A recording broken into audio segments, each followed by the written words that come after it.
As a finance professional in a disrupted business landscape, what does it take to be in demand?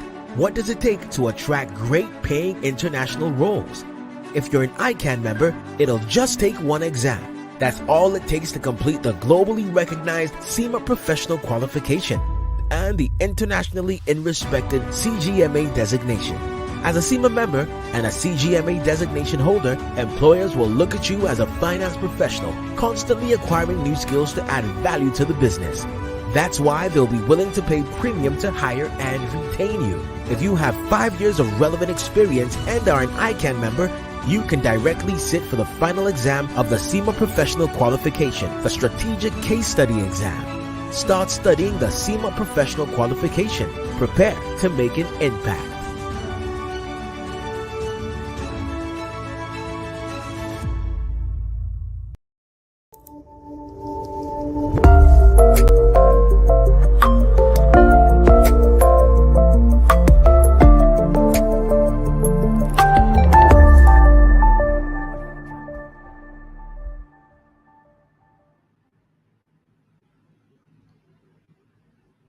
The scholars uphold that a budget is more than just a series of numbers on a page.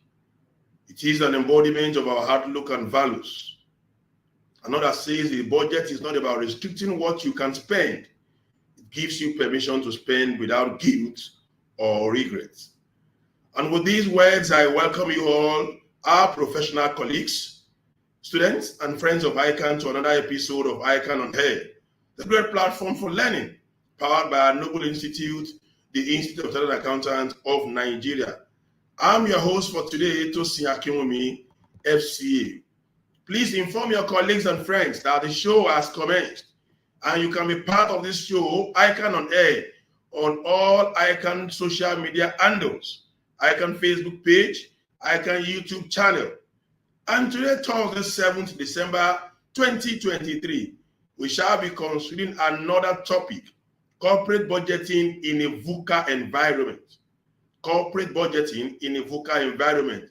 And I have here with me a distinguished professional, an able scholar, lecturer, a finance reporting guru, a member of the Governing Council of ICAN, and the Chief Financial Officer of Digital Realty Nigeria, Dr. Seyi Olanrewaju, popularly known as Master Tag, who shall be providing insight on this topic.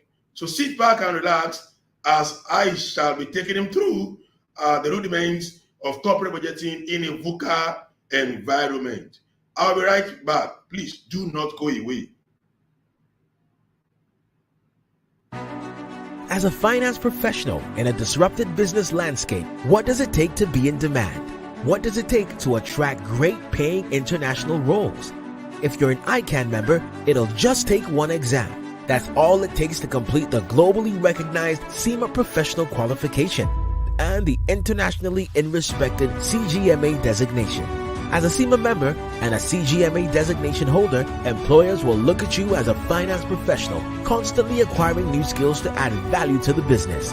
That's why they'll be willing to pay premium to hire and retain you. If you have 5 years of relevant experience and are an ICAN member, you can directly sit for the final exam of the SEMA Professional Qualification, the Strategic Case Study exam. Start studying the SEMA Professional Qualification. Prepare to make an impact.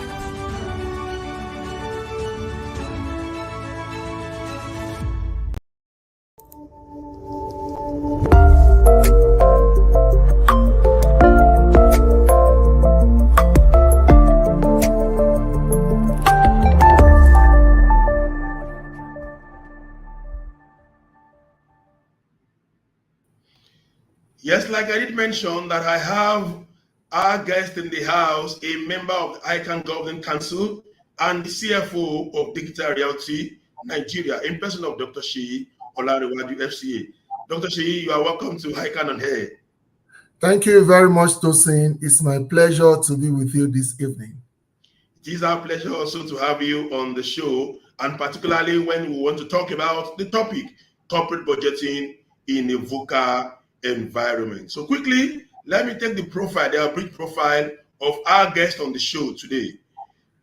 Profile of Seyi Olanrewaju. Seyi is currently the CFO of Digital Realty West Africa a company of Digital Realty Group of companies under the Digital Realty Pembani Remgro JV. He is a member of the Governing Council of ICAN, previously the acting managing director and CFO, board member of Vodacom Business Africa Nigeria, respectively.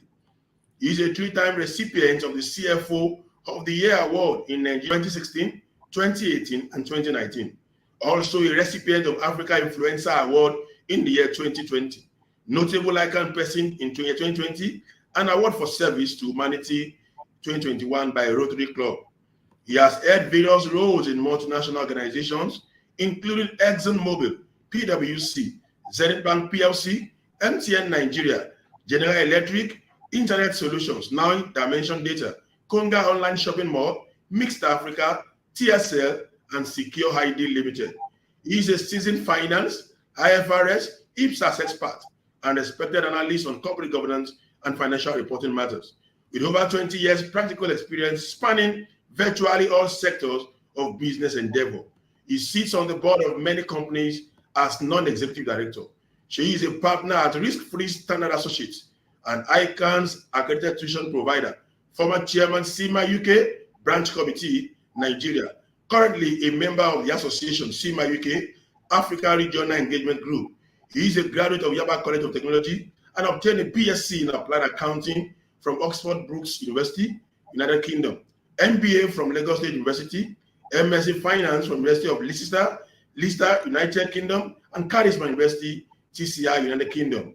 He is a fellow of ICAN, fellow of CITN, Association of Certified Chartered Accountants, ACCA, Chartered Institute of Management, SEMA UK, Institute of Directors of Nigeria, Nigeria Institute of Management, Society for Corporate Governance Nigeria, SCGN.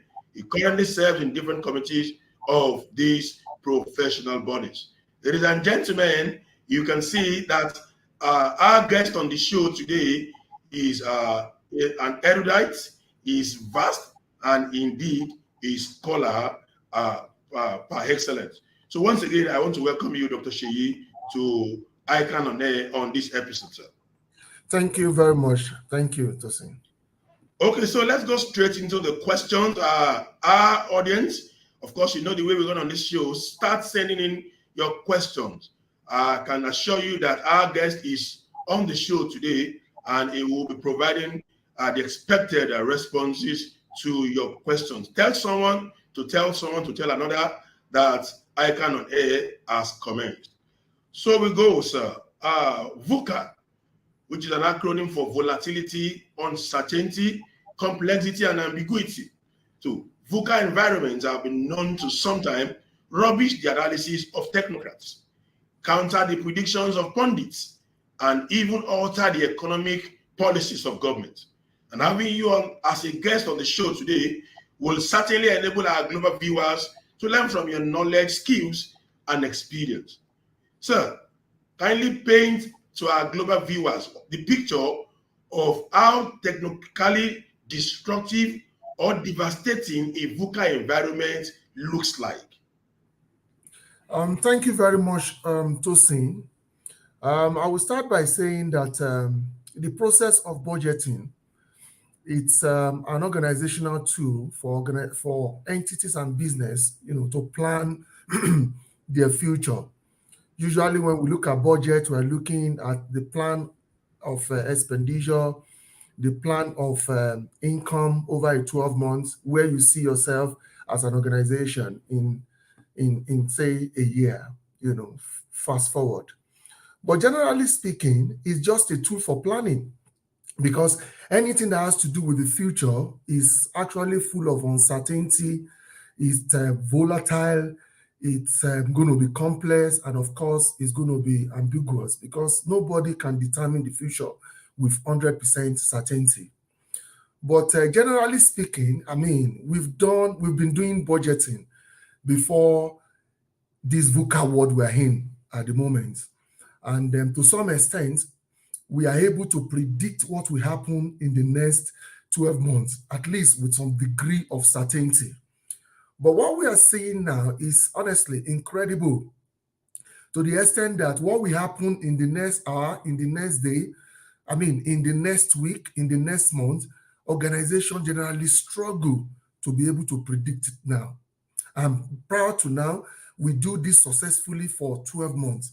In fact, in some cases, some people do mid-range plan, which is from 3 to 5 years. Some do long-range plan, which is from 5 to 10 years.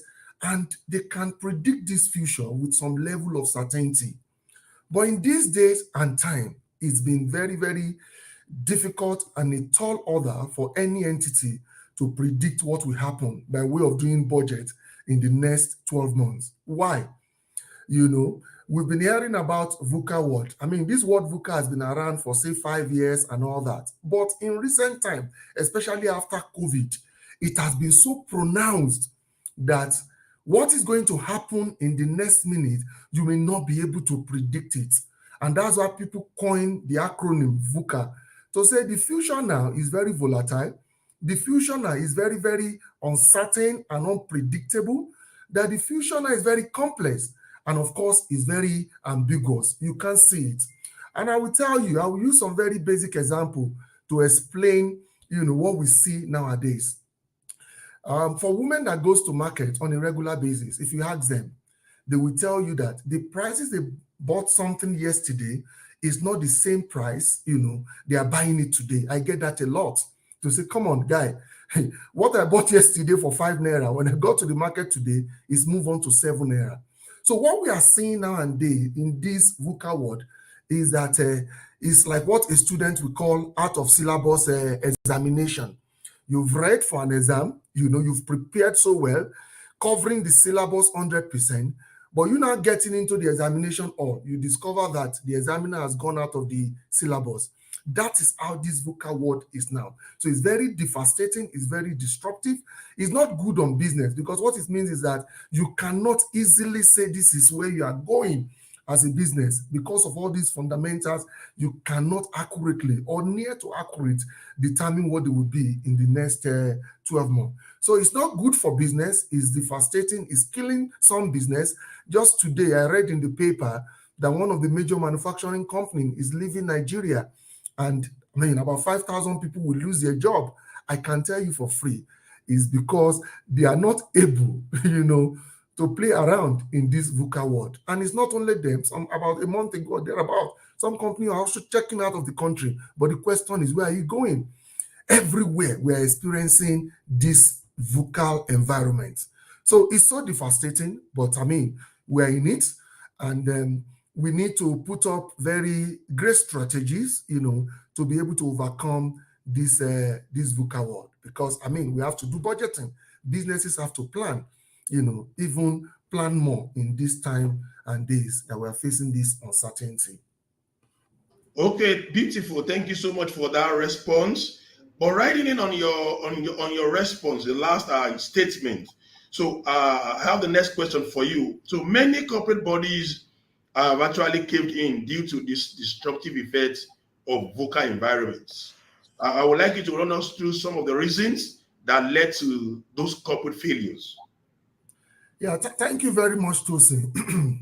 You see, if a business cannot plan its future, because survival of business depending on what happened in the future, and now you are able to predict this future. If not, you may not be able to achieve your goal as an entity.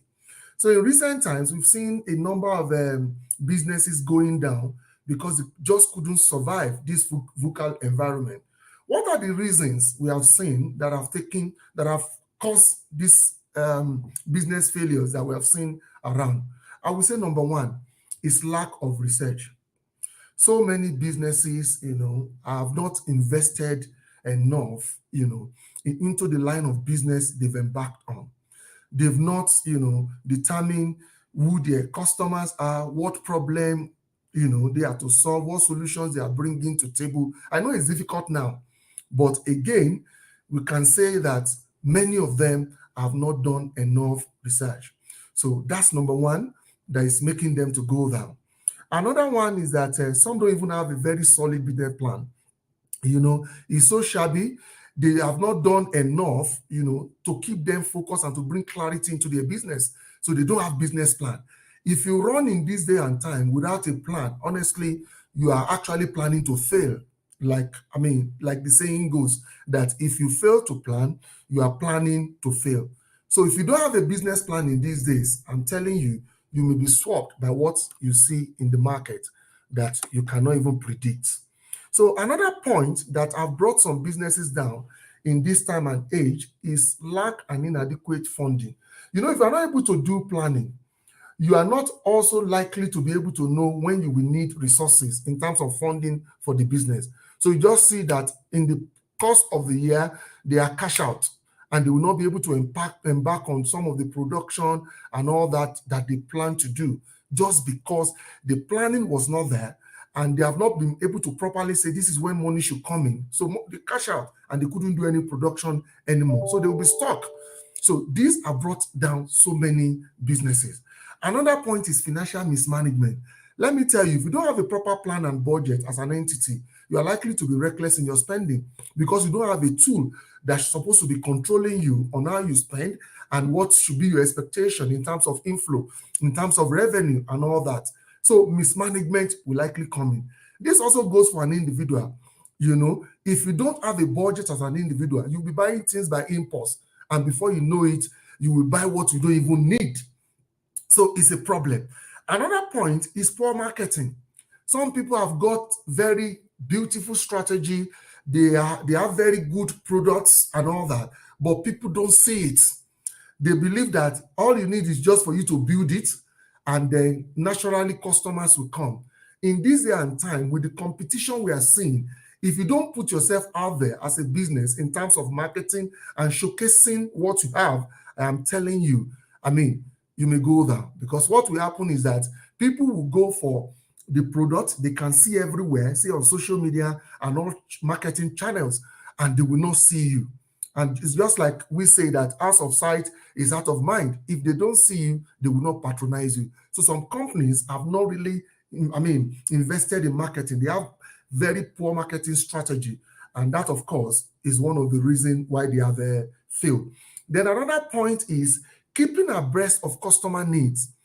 If you don't know the preference of your customer, if you don't know the need of your customer now and going into the future, you are likely to lose it. A case in mind is the case of Kodak. A case in mind is the case of Nokia. These guys, they were not looking into the future. They were not, investing in research to say, okay, this is the need in the future. We need to go Android, we need to go iOS or what have you. But what do we have today? We don't have them in the market. So you must keep abreast of your customers' preference and needs. And also competition. You must not overlook what competition is doing. If you do, you will be taken, you will be eaten as an organization. And that's what we have seen in some industry, that competitors have taken out some players within that sector industry, as it were. Another point is failing to adapt. They said, disrupt or if you don't disrupt and you are disrupted or you die. So many organizations are just doing what they like doing. They are not disrupting themselves. They are not asking, what do we need to do differently in this VUCA world? And other people are just being adaptable. A case in mind is schooling. Prior to now, we believe that we must go to the classroom to learn face to face. So most players within the educational sector now, they are going virtual. What do you think they've done? They are being adaptive to what is happening. If not, they will be taken out. And so many other sellers, companies that are into merchandising, trading, and all that. You see a lot of innovative products they are bringing to the table. All this, they are just using it to adapt. And of course, some grow too quickly, and they don't have plans for that growth. They just think we have grown, so they don't have structure to support that growth level. So for that reason, it's like you wearing a shoe that is not your size. You see them just go down gradually because they don't have support for that. Another major factor that is bringing companies down, some companies cannot retain, good staff. They can't retain their good talents for whatever reason. Even though we know Gen Z these days, they don't want to stay in any organization for more than 2-3 years. But again, there should be some retention strategy that will make you keep your good hands to continue to support the business going into the future. And all that.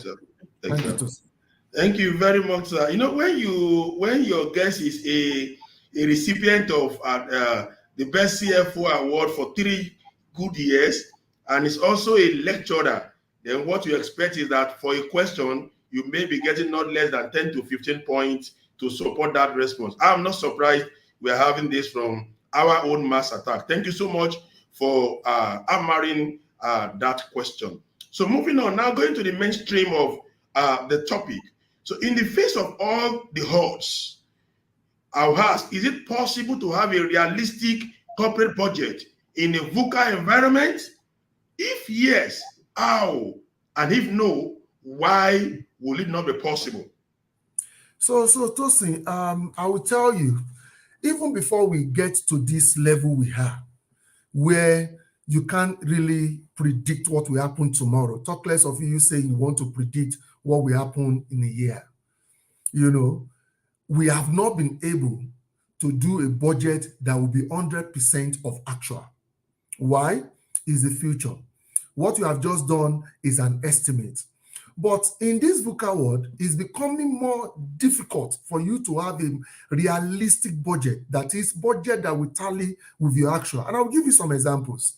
In 2022, just 2022 here, when most corporate organizations, when they did their budget, some of them use exchange rate of, say, for 2022, around 450, 500 at most, because they believe that exchange rate may not be more than 500 for 2023 budget year. Some for diesel, those organizations that use diesel, you know, and all that, they also say, at that time we're buying diesel, say 200, 300 and what have you. So in the budget year for 2023, they put diesel, say, at 600 and thereabout. But what happened in 2023? What is currently happening? Diesel has gone beyond 1,000. So what happened to most of those organizations at that time is that what they have budgeted for diesel for the whole year in terms of cost, they exhausted it, say, in the first, second quarter of the year. Why? Their assumption or their estimate in terms of this exchange rate and some cost changed drastically. And that's what you see in the VUCA world. So what am I trying to say? There is no how you will do a budget that will be 100%, you know, realistic, to use your word. However, what we do is to say we have best estimate. What you also see some organizations do is to give 3 scenarios. You will see them say worst scenario, good scenario, bad scenario, so that they will have 3 options for the organization. And you also see them often do what we call forecast. You know, if you've done your budget, you know, you can't touch the budget, but in the budget year, you can do what we call forecast. Some do what we call 2 plus 10. They will take the 2 months actual in the year, and they will forecast, you know, for the remaining 10 months, considering the reality of the time. That, wait a second, we said the exchange rate will be 500. What are we seeing in actual now is around 800. They will tweak it. Some also, apart from doing 2 to 10, they do 5 to 7. They will take 5 months actual, take another 7-month forecast, just to show the management that, considering the reality of time, what we are seeing, this is where we are going to end. So that's to tell you that a budget must not be cast in stone. It must be flexible and it must be evergreen, considering what is happening. And by so doing, you are preparing the mind of the board, you are preparing the mind of the shareholders to say that even though I've done my budget, you know, this way, but this is how we see ourselves ending. And this is very, very essential in this VUCA world, because things are changing, you know, per second, if I may use that word. Thank you. Thank you very much, sir. I think you are actually taking us to the classroom, and our audience over here are certainly, or would certainly be enjoying your explanation and the way you go about responding to those questions. Doctor, moving on, having enumerated some of the challenges to budgeting in a VUCA environment, I want to believe that there should also be some upsides to it. Can you share your thoughts regarding opportunities that goes to, or that are available to corporate entities in such an environment, which is the VUCA environment we are talking about? Yeah, so, you know, they will tell you that in times of trouble, you know, if you look at it well, there will always be opportunities for you to latch on in terms of difficulty and all that. We are talking VUCA, as it's affecting some organization, negatively, I will tell you for free. Some organizations are also still cashing in this VUCA world because, I mean, it's two sides to the coin.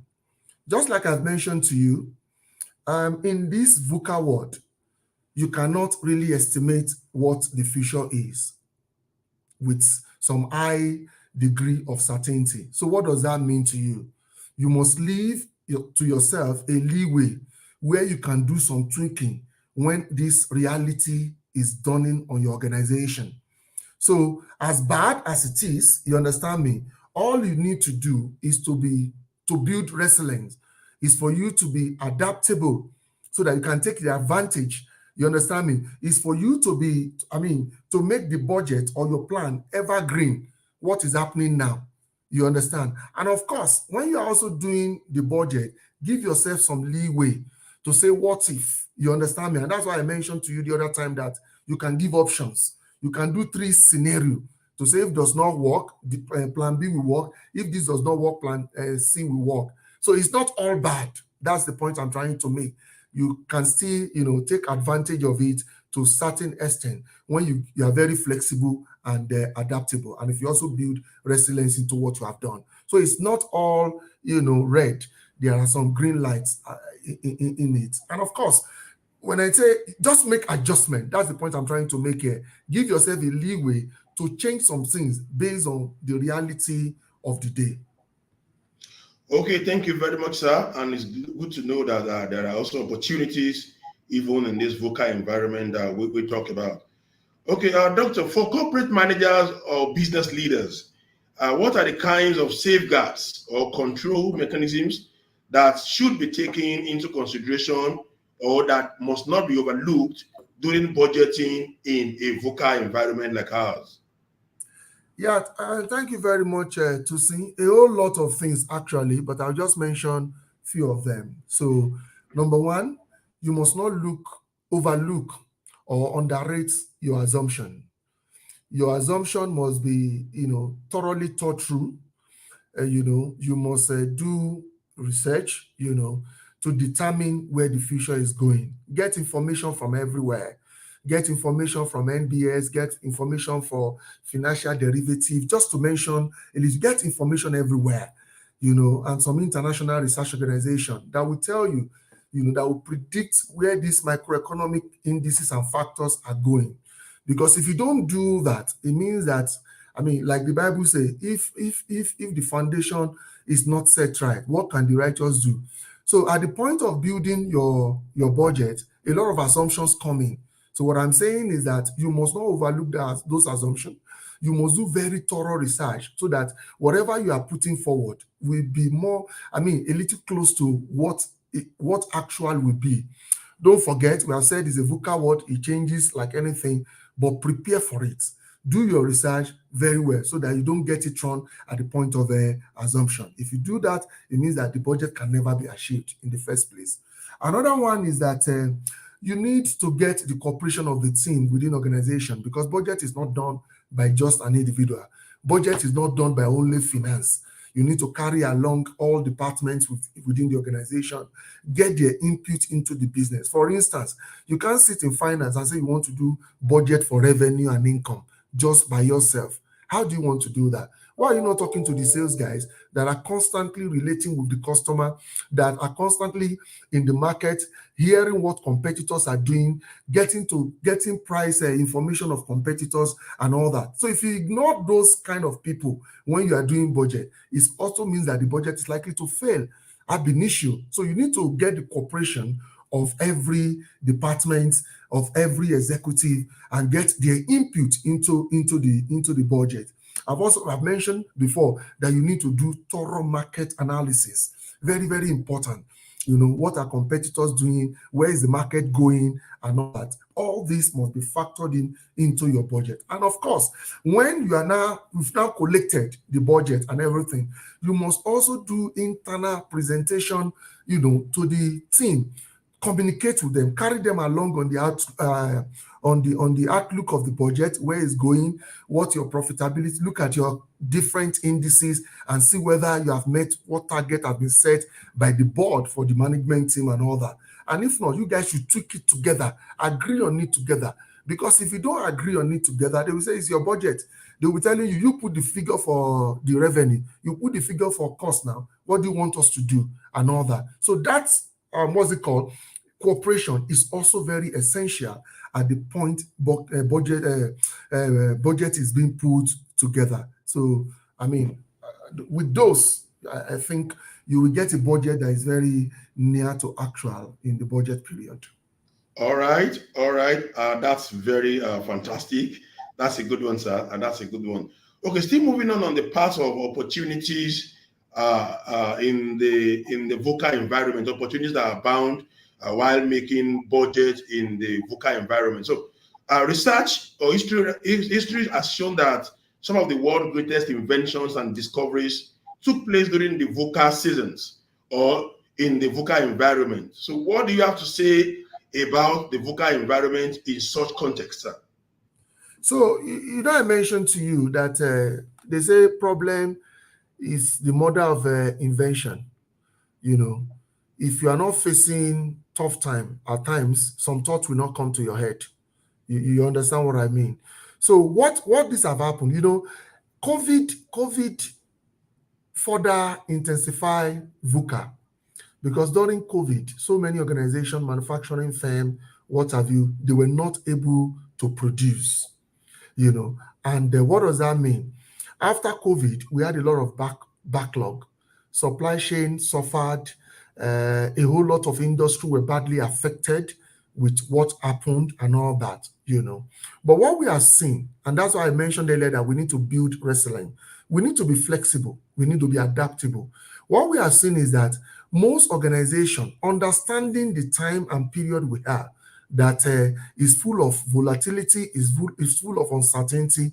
So what they have done is that people are now building the organization to understand that this is the situation we are, and you must face it. They are building strategies that are not cast in stone. They are building mechanisms, strategy measures, and all that are not cast in stone. They're saying, no, if this doesn't work, look at plan B. I mentioned something about giving options. In these days and time, you have to give various scenarios to say, can we do this? Can we do this? So by so doing, you are saying that if option one or scenario one is not working, scenario two will work. And by doing this, organizations are overcoming some of these challenges we're talking about in VUCA environments. Okay, that's a beautiful one. Okay, let's take another question, then we can quickly possibly acknowledge our viewers here on the show today. So some opinion holders believe that when the federal government finally removed subsidy on the price of PMS and floated the Nigerian Naira, the Nigerian environment degenerated into VUCA environment. As a Nigerian and an intellectual that you are, what is your opinion about this? So Seun, I will tell you that some of those strategies or policy undertaken by the present administration, I'm talking personally and I'm not an economist, but I will tell you that some of those policies for me, they are positive. However, I have also told myself personally that what is happening in Nigeria, most economic solutions seems not to be working in Nigeria. For instance, you say if you increase NPR, it's supposed to curb inflation. So what do we see? The former CBN governor kept, and the MPC, the Monetary Policy Committee, they kept increasing NPR. And what happened? Inflation kept growing, So at some point, I said, wow, what's going on here? Most economic solutions are not curbing our own issues in Nigeria. And I thought about it further to say, what could be the causes of this? I will tell you, most of the things happening in Nigeria, in fact, half of the things happening are not being documented anywhere. So it's a case of we don't have data. Some of those decisions they are making, they are not driven by data. They are not driven by information. So, for instance, during the era of what's it called, cash policy, what we had is that some trillions of naira are not within the banking system. That this is one of the reasons why they want to change the note so that they can bring all the cash back into the banking system. What am I trying to say? We are making decisions based on very scanty data.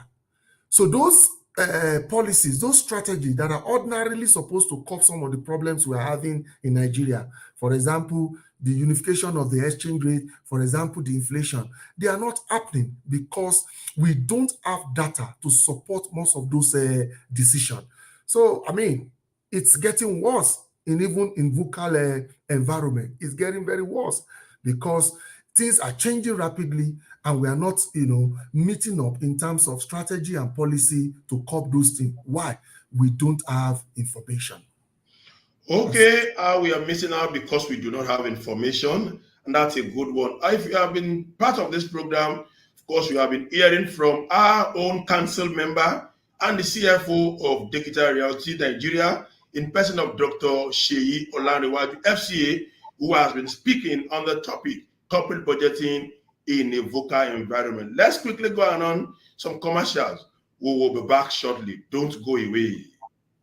The Institute of Chartered Accountants of Nigeria was established by the Act of Parliament number 15 of 1965 to regulate the practice of accountancy profession in Nigeria. The institute over time has developed and attained the highest qualifying examinations for professional accountants in Africa for those who choose to specialize in accounting profession. At the 72nd professional induction of the Institute, more than 1,800 accounting graduates have successfully attained a significant milestone in their professional careers. Speaking at the event, President of the Institute, Dr. Innocent Okosa, wants the inductees to embrace the principle of accuracy and integrity in their day-to-day dealings. The Institute lays emphasis on continuous professional development because the accountants need to continue to exhibit technical competence, professional competence in his field. You must exercise due care in performing your professional duties, ensuring accuracy and completeness in financial reporting. As chartered accountants, you have a duty to keep clients' information confidential to yourself. You should not disclose information to third parties without proper authorization.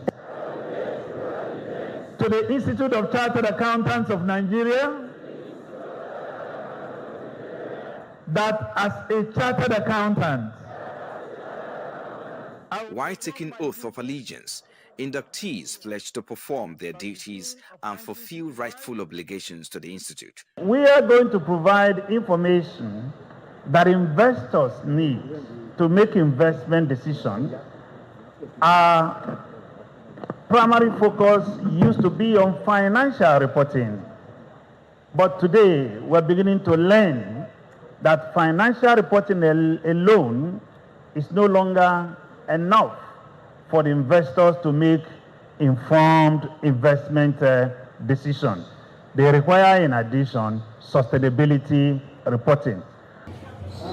Another take-home here is the fact that inductees must adapt to emerging technologies to stay ahead in the ever-evolving digital world.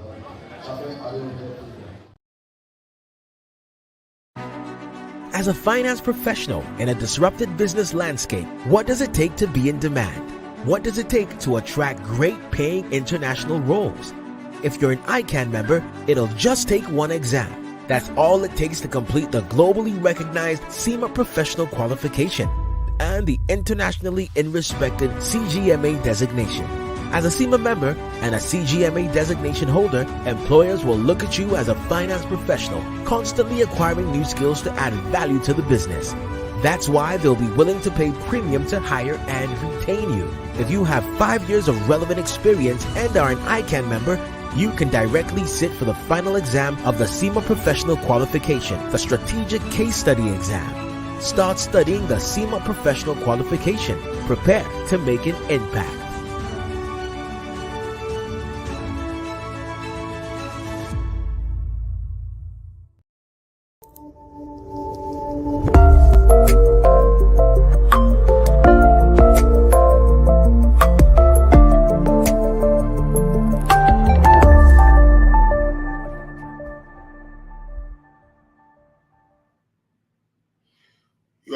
back to ICAN-ngr, and today we are discussing corporate budgeting in a Vuca environment.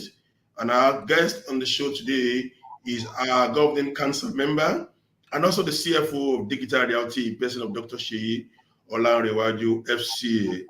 And during the break, the clip you have just seen there is the 72nd induction ceremony of new members, which was held on Tuesday, 5th December 2023 at ICAN Center at Kofo Kasumu in Amuwo Dofi, where the 59th president of the institute charged members on ethical conduct and accuracy and integrity. And also we have the guest of honor, a person of Dame Onome Joya Dewoye FCA, also charging members on ethical conduct and integrity.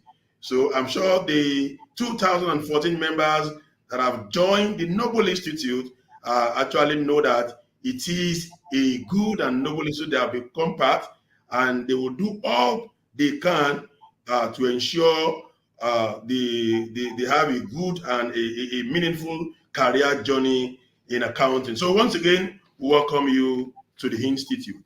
So let's quickly acknowledge our audience on the show today before we continue and take some of your questions on the show today. We have Grace Ote Baye, all the way from Ilupeju, Lagos. We have Daria Woshika, Iyogun Mercy from Surulere, Lagos. Bawa Rashida, all the way from Birin Kebbi State. We have Nasira Lima from Ogun State. We have Onwuma Ernest, Chukunaru, Adesomi Fash, Rafiu Abiodun Jimo, Aniete Wilson, Ali Bomo Ibamasaye, Olasukanmi Obasa, Fagbolate Mitope Adeniyi, Wilson Priska, and many others on the show today being part of this show to actually learn one or two things from today's topic. Okay, let's quickly move on to our questions, and we'll also go back to the audience and take some of their questions. I can see them sending their questions already. So, Master Attack, years back, corporate organizations were known to prepare their budget after the presentation of the federal government budget. But nowadays, what was the corporate significance of that practice and relevance? Is it still the practice as of today, even when federal government budget is just coming out in December? Let's have your thoughts, sir. Yeah, thank you very much, Sheung. Usually for companies that have the accounting year, which is from January to December, they start their budget process, say from August to September, pretty much to October, and maybe it will be passed in November. Before now, government used to pass their budgets for the ensuing year in the preceding year. But what we have seen, especially in the previous administration, is that these don't get ready. I think under President Jonathan, we have it approved most of the times in the new year. President Buhari tried to get it signed and approved, say in December, and I think President Tinubu is also taking that flow. Now, the question is, usually most organizations want to see where the government is going. They want to see where government policy is going. Why? Government is the highest spender. Government spending, government activity determines the flow of how the economy will move in the next 12 months. So usually you want to see where government is going. You want to see the exchange rate government is using for our budget and all those kind of things. You want to see exchange rate, you want to see inflation rates put in their budget and all. But what has happened because of this delay in approving the budget? Organizations don't wait anymore. You understand me? Some get insider information just to be able to put their budget through and all that. Again, that's not happening, and they can't wait. For most corporates, you have to approve your budget before the budget year. You are not government. So because of this delay, they don't wait any longer. And what we have also seen in government budget is that because maybe you want to call it, they want to manage the indices and what have you, government are too optimistic in some of these rates they put in the budget. So you just see private organization, corporate world, going with what they consider as more realistic indices, as more realistic indicator, more realistic assumption in preparing their budget. So we used to have that, but now we no longer have it because of this delay. And because, again, I mean, government use some ambitious in the indices in putting their own budgets together, which may not be realistic for a corporate organization. So that's what we have seen. Okay, sir. Beautiful. Beautiful. Oh, how true is the assertion that the toxicity and negative effects of Vuca environment can be tamed with the tools of vision, understanding, clarity, and agility? How true is this assertion?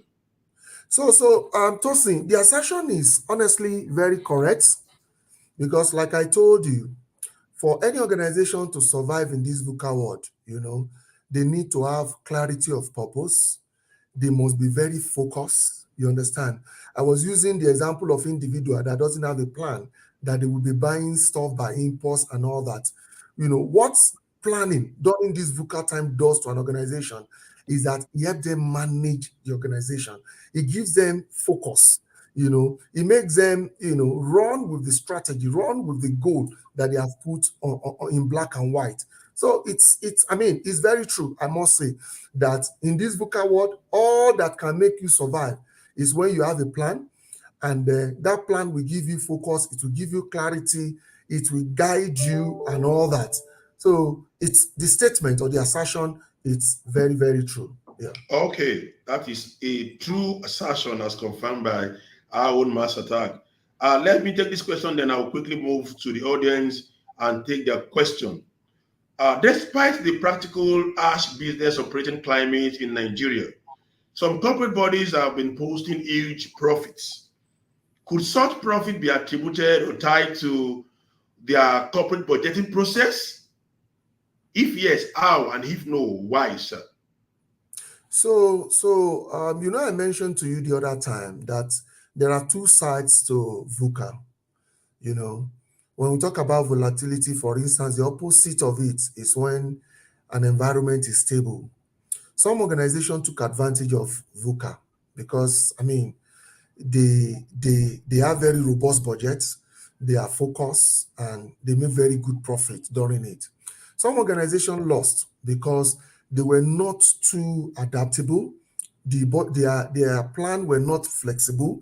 They do not make it evergreen. They are just like, okay, we've done budget, we've done our planning, it should be cast in stone.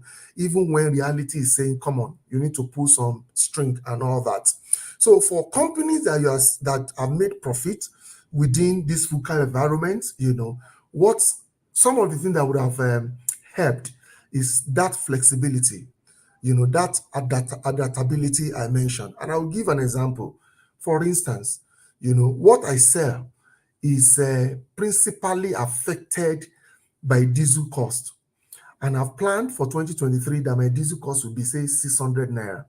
And I'm now buying diesel per liter at, say, 1,100 or thereabouts. What do you think I should do immediately when I've seen this happening? Is to sit down with my customers and say, guy, come on, I agree to sell to you at 5 naira, but vis-a-vis what you know and you are seeing, in some of the prices that are very key to what I sell to you, wait, I need to up my prices. That's what we have seen for some organizations that are making good profit during VUCA. They were flexible, they're able to adjust as quickly as possible, but here we are. Some organizations are still planning to increase costs when their own costs have gone up. So what do you expect? Costs have even caught up with some revenue. Why? They've not passed this increase in pricing to customer, and they're just taking the hit that is real and is, as in real, So those are some of the things why some are making profit and why some are making losses in this VUCA world. If you are not adaptable and very fast in your decision making, you are likely to go down the drain in terms of profitability. Okay. Now let's quickly move on because of our time and take some questions from the audience. I have a question here for you, sir. Jim Collins. Okay, question from Owuma Henest Chukunaru. He says, Jim Collins, in one of his great books, How the Mighty fall and why some companies never give in. Hinted on the hubris factor of companies who successful always think they will continually succeed even without doing more. Sir, how can companies consistently navigate the pitfalls of declining purchasing power of customers vis-a-vis revenue generation? This is a very practical question. And I think in my last statement, I mentioned, something that is close to the solution or to the response to this question. Number one, it's very easy. Just be flexible. You understand me? And be adaptable. Make changes as quickly as possible to your variables, to your cost drivers, and all that. Pass what you need to pass, reduce what you need to reduce, cut off, some frivolous expenses as the case may be. Just be adaptable. You will see that you'll be able to come, you'll be able to raise your head in this VUCA environment. So I think the response is adaptability and being flexible. Yeah. Okay, simple and short, adaptability and being flexible. Okay, let's pick another question here from another viewer, another audience. Fagbolate Mitokwe Adeniyi, in budget appropriation, Nigeria is superlatively superb, but why are we not getting it right in budget performance? So I will tell you, the question I often ask myself is that why are corporate organizations getting budgeting right? Why are they tracking to budgets? Why are they making success of budgets? So my first response to you, Adeni, is that, I don't know. Anything government, we know that performance, consequence management, it's very far to some extent. So if you ask me, I would say we need leadership, a firm leader to make sure that each minister are doing what they're supposed to do, and they are also being, consequences being demanded if you don't make your budget and you don't make your budget to perform. So what we don't see in government is what I would just call, lack of budget monitoring and lack of budget performance. Nobody is holding the stick to say, guys, let's do this thing right. This is what the budget say, make it perform. So that government factor is what I see, because budget works in the corporate environment. I've seen a situation where a particular line of expense have been exhausted and they still want to make a payment. You say, no, this particular line is out. And if it's so crucial and so important for the business to expand on that line, maybe they now go for extra budgetary approval or what have you that will make them spend. And it's clear on the table to everybody that if anything comes in the advanced variance, we can explain it that this is what happened. So I think it's lack of discipline that I would tell you that is not making country's budget to perform. Yeah. Okay. Another question for you, yes, sir. For Mutari Yakubu. Over the years, we observed the lack of handshake between government monetary policies and fiscal policies, adding our current economic woes. Policies somersault also add to the challenging VUCA environment in Nigeria, as at the time country is passing through challenging economic problems. You keep seeing ridiculous budget line in success appropriation circle, e.g., purchase of computers, kitchen utensils at the State House has become an annual ritual in our budget. Would you recommend an approach in that question? I don't have the complete part of that question. I'm thinking. So if I can take it, or just take the halfway question we have seen, I would say that what is happening, or what I think personally, my personal opinion though, on what is happening at the national budget is that I think Nigerian government are using incremental approach of budgeting. They look at what was budgeted last year. This year, they will just add something to it without necessarily looking at the makeup of those figures. So I would say one solution that can make that work, by not, unnecessarily spending money on what is not. You bought utensils, you bought something for somebody's house, furniture and all that. You just increase the money in the next budget year. So what I would suggest as solution is at some point, government should, use zero-based approach to budgeting. Look at the details of what they are putting under all these lines. Are they true? Are they genuine and all that? But what we just see is that they passed the same budget and on yearly basis is being increased based on inflation and what have you. But the question we have not really asked ourselves is, what are the cost drivers? What are the items under this different line of expenditures? So I think if we do that, there will be some level of transparency and accountability, and some of these frivolous lines, could be reduced drastically. Okay, beautiful. Recommending a zero-based budgeting for the government of the country. Our time is fast spent, and let me make this the last question for you today, sir. Though I have a lot of questions for you, but because of our time. In closing, ICAN members occupy key positions in corporate organizations with so many corporate budgeting responsibilities. How can the Institute further equip and support them in their corporate budgeting responsibilities, especially in a Vuca environment like ours? Thank you very much, Tosin, for that question. Firstly, I would say, during our days as students of ICAN, you can also testify it that ICAN syllabus on budgeting, it's very robust. So I can tell you for free that a typical chartered accountant member of our noble institute, have the background to be able to do a very good budget and all that. Now, but looking after post-qualification, I'm also very much aware that ICAN has got a department that is looking into mandatory professional continuous development of all its members, MCPD, on a yearly basis. Some of the topic they churn out from that department, to empower and train our members are on budgeting. So I would say members seated here, please make yourself available for some of this training, to upskill yourself. Then another way you can also learn, it's ICAN on here. See, we're discussing budgets and all that. So if you attend all this training and capacity building strategy that the Institute have put forward, I'm sure our members will continue to be current and keep abreast of what they need to do in terms of budgeting. Wow, that's a good one. That's a good shot, and that's a very wonderful summary from our own Dr. Seyi Olanrewaju. Thank you so much, Dr. Seyi, for coming on the show today and for sharing your wealth of experience with our members and friends of the Institute. We really appreciate you. Thank you so much, sir. Thank you, Tosin, for having me.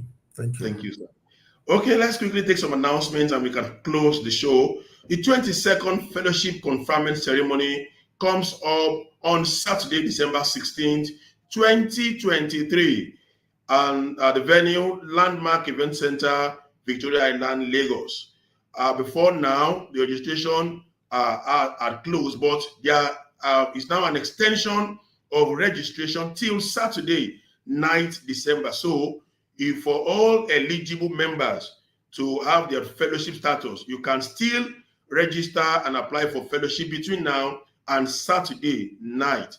Please quickly make a call, go to the website of the Institute and apply. MCPD Training Sector Tax Practice comes up December 13 to 14, 2023. It's a physical session and the cost is 30,000 naira. Also, there is a mandatory orientation program for new members in practice. The venue is ICAN Annex Office at Ebute Meta, Lagos.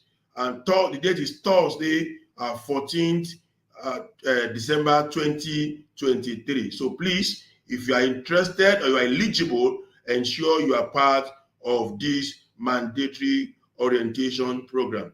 Also, go ahead and all members of ICAN should go ahead and subscribe to ICAN YouTube channel and follow ICAN social media and those Facebook, LinkedIn, Instagram, and all of that.